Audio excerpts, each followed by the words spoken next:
concept was genius. It was like coming on the court, one guy with a knife, the other one with a machine gun. They were telling me this is going to be huge. There was strictly no rule in the ITF book about the tennis racket. You could come and play with a bazooka or a racket 6 feet tall or anything. The most dangerous racket ever built. When Nadal hits the ball, you multiply that by 3. That's the amount of spin that you had. You couldn't follow the ball. I remember at Forest Hills that year when Mike Fishback came out with it. It was such a sensation, you know what I mean? The fact that he could beat Stan Smith the way he did. I didn't really know what hit me, actually, by the end of that match.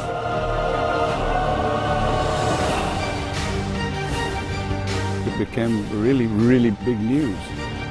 Here was this racket that could do things with the ball that no racket had ever done before. George Govan, when he had it, he didn't want anyone to see what he was using, so he put it in his bag so no other player could see it. I was in France and he was the French #1.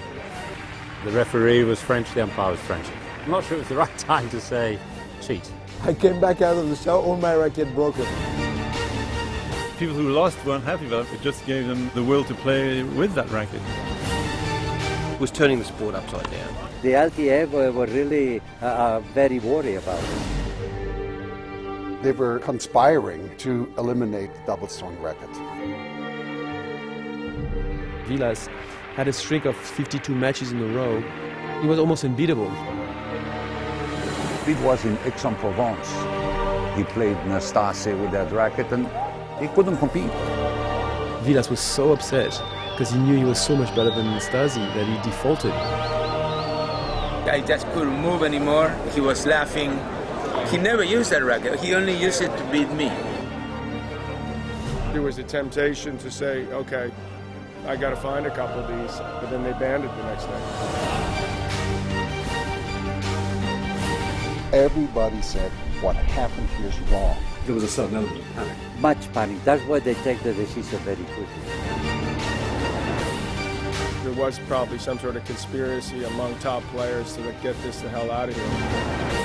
Very strong forces from the manufacturing environment were trying to influence the ITF.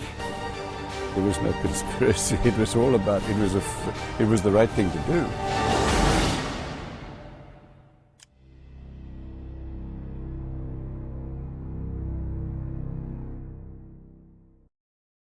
It doesn't look like a spaghetti though, but